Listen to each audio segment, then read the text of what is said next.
Anyway, so I went back and I called Barbara Horgan. I said, well, is Balanchine really wants him to come back? And she said, yes, come back and we'll get you a place to stay and we'll figure something out. And I went, okay. So I did, and Balanchine comes out to me the first day. He goes, okay, dear, start choreographing.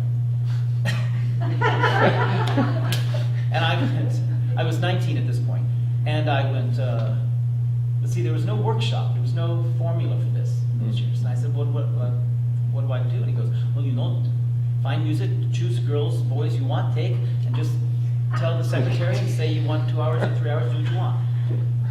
And I said, okay. So I did. So I chose Malcolm Arnold's Scottish Dances, which was short, about 16 minutes, 4 movements, very dancey. Chose about 16 girls. I didn't realize at the time that was very ballsy, to choose such a large group. I choreographed a little bit at Eugene Loring's, but nothing, maybe as part of a solo or something, because that was part of our scholarship. We'd all have to choreograph a little something. But it just seemed the logical thing to do. So I chose 16 girls and 3 principal dancers. One was Star Denias, who later became a star with the Joffrey. She was a baby then. Lynn Bryson, who later went into New York City Ballet. And Bojan Spasov, who later, I think he heads Carlisle or something, or Pennsylvania Ballet School or something. Anyway, but he was a student at the school of American Ballet. So I did this ballet in 2 weeks. And then I invited Balanchine. I said, well, I did a ballet, you want to come watch it? And he said, okay. So he came in with Suzanne Farrell, because in those days they were inseparable. This was pre-marriage, before she got married. And I wasn't nervous at all. Balanchine didn't make me nervous until way later, but I wasn't nervous. I just felt support coming from him. I just felt this, oh dear, show me what you did. So they did the ballet. The kids were terrified. You don't have Balanchine sitting there. But they danced, everything went fine. And then he came up to me afterwards and he goes, okay, is this something you did in LA? And I went, no. Anyway, I'll never forget this because he kind of, to surprise Balanchine was a trick. I mean, he usually could never fool her. And if you did try to fool, I'll tell you a story later, but he always never liked to be caught off guard, kind of, he always wanted. So he said, you didn't do this, when did you do this? And I said, well, since I got here last week. And he went, you did this in 2 weeks? And I said, yes. And he went, and I realized that was surprising to him, but I hadn't thought of it, that it was fast. That's normal. Anyway, so then he said, okay, do something else, something new right away. And I went, okay. So then I did the Bizet Les Arlésiens suite, and then I did Morton Gould's Spirituals for Orchestra, string. It's really jazzy, you'd like it. It's really, really fun music. And I'd done the pas de deux that in LA, but I did the whole ballet there, and so I was doing like a ballet every week or two, and he was coming in and watching, and he was good, okay, good.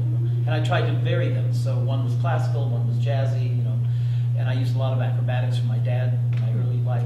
So I used some acrobatics that weren't typical for the ballet stage. Now they are, but we're going back to 1966.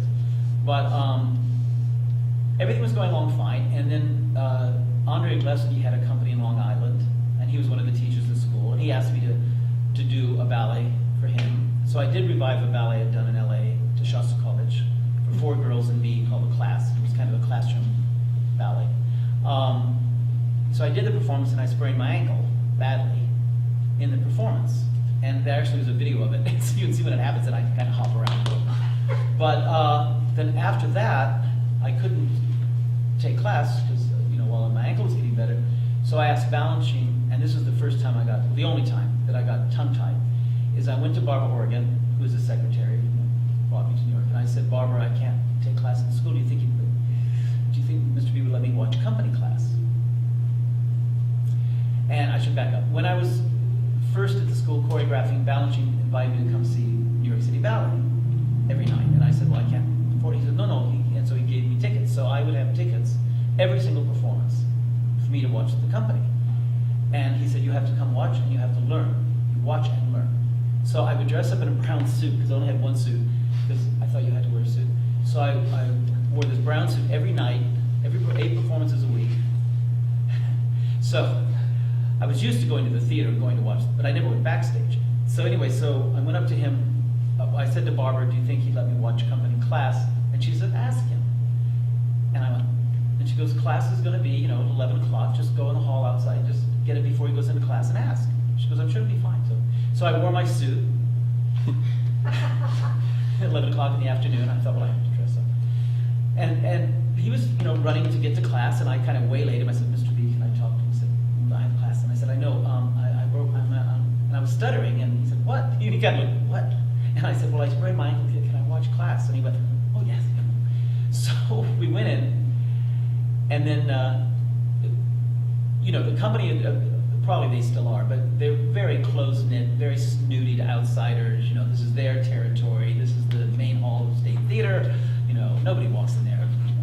But here I go in this brown suit, and so everybody kind of stares at me. It was just like a film. The door opens and everybody goes, just gave me this look of death, and I'm like, so Balanchine takes a chair, and he puts it in the front, not the front, but he puts it in the side in the front, and he introduces me to the company. John, young choreographer, he's going to watch. And I went, crap. So he sits me down, and so that went on every day for about 2 weeks. I just go and watch class. I realized the suit was tacky, so I stopped wearing the suit. And then one day he comes up to me and goes, dear, how's your ankle? And I said, well, it's better. He said, why don't you take? And I went, well, I'm going to go back. He said, no, take class. And I went, here. And I went, okay. So the next day I came in, and that first class, after the bar, I thought my muscles were on fire. I have never to this day felt that kind of pain. But it wasn't a bad pain. I knew I didn't hurt anything. It's just that every single fiber of my legs were like on fire, burning. And I was like, oh my God. I'd never had a class like that at the school, and I had Gillespie's classes, and Pierre Vladimiroff, Stanley Williams. I'd had all the major teachers in the world, really. Plasetskaya, Messerer. I had Balanchine's class. Absolutely like, God, But everybody else survived, so so after a week or so, then it became possible, and then it was like, oh, well, I'm actually getting better. So then my ankle got fine, so then I went back to SAB. So after a few days, Diane Adams, who was still running the school, she comes up to me and she goes, John, why are you here? And I said, what do you mean? She goes, why are you taking class in the morning? You should be over taking Balanchine's class. And I went, well, my ankle's better now, so I thought I better get back to the school. She goes, well, why? You're in the company. You should be taking the company class. Nobody had told me. Not one person had said I was in the New York City Ballet. And I went, what? And she said, well, there's a contract waiting for you on the manager's desk. I mean, and she said, didn't anybody tell you? And I went, not one person said a word.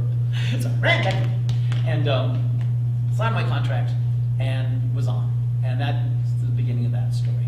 So then lots of things wonderful happened. It's way too long to go into now. And Balanchine had me do my first ballet when I was 20 for the company. He gave me my first principal roles when I had been in less than a year.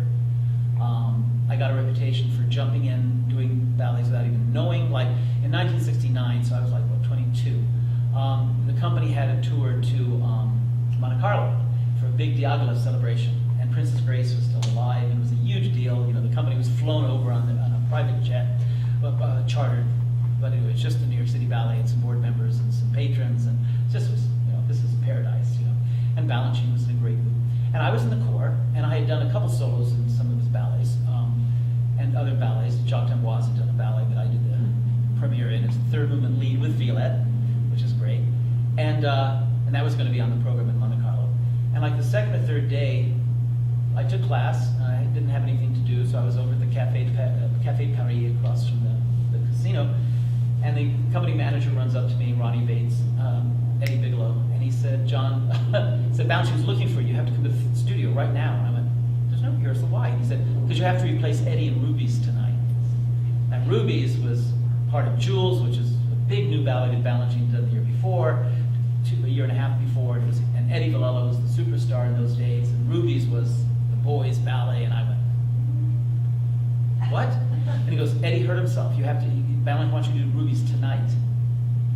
And tonight was the gala on a stage in the courtyard of the Grimaldi Palace. So it wasn't just in the theater. That would have been one thing. It was a gala. And I'm like, okay, so I went back to the studio, and Balanchine and Patty McBride, who was the ballerina, and Eddie, who was limping terribly, and no pianist. They couldn't find the pianist.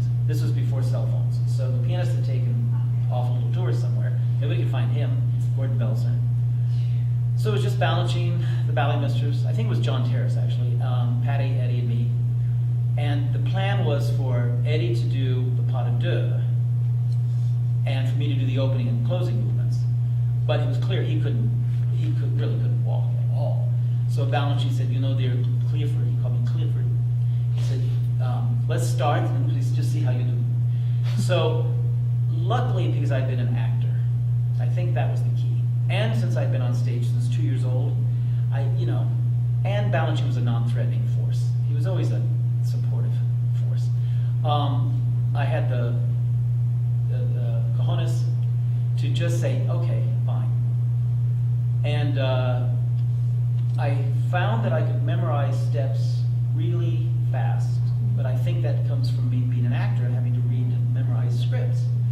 I don't have any other explanation for it. I mean, I don't know why, but I seem to have that ability that I could look at something, and this is in a book, so I'm not bragging about it. Balanchine actually said this to a writer once in a biography. It's in the last chapter about my ability. And it was so weird because I just did that. I just put myself into a blank state, just completely blank, and they started teaching me the choreography, which I had not understudied or anything at all. I had done the core of Ruby's, so I didn't even have time really to look at the principles. You know, that was one ballet I couldn't go out and watch every night because I was in the core of it. So I really didn't know what the principals were doing. So we had 2 hours of rehearsal. I learned the whole ballet with no music. Then at 6 o'clock, they said, be at the theater at 6, the pianist will be there by then. So I got to the theater at 6. Since I'd done the core, I kind of knew where to stay out of the way of the principal, kind of, so I wasn't too concerned about bumping into the core. But, so we had like another hour run through the music, and then I did it. And, knock on wood, I only made one minor mistake, where I kicked on the wrong side of Patty and I hit her hand a little bit with my foot, but that was it. Every music that you might think is there's a place where Patty's on one side and I'm on the other side. And we have to count 5/8, very fast eights, 1, 2, 3, 4, very fast. The first 4 of those are silent. Da, da, da. Or 5, 6, and then it comes in. So you have to catch it on the silence to do the 5/8.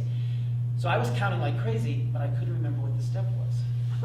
Because you have to run in on the 5th 8 and start, and I was like blank.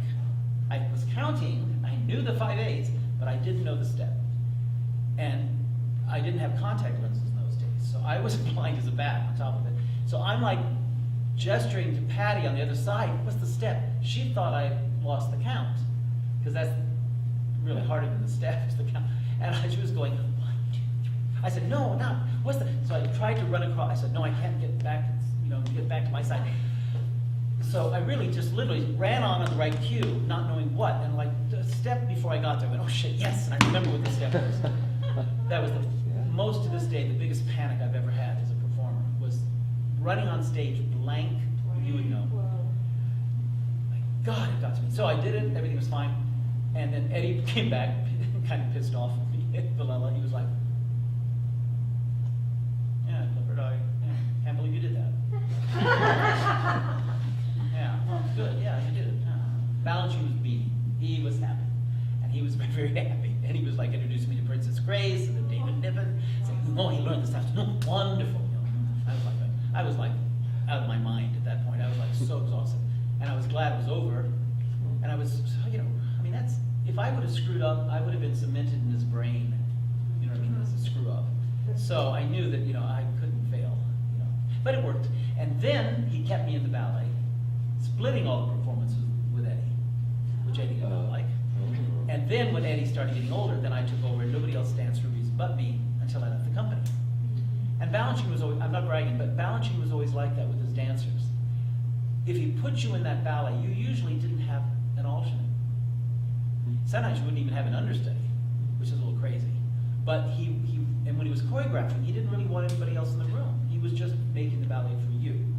So, and it wasn't just me. I mean, Violette and Melissa, if it was a new ballet or something, most all the dancers that he choreographed on, it was like this big gift.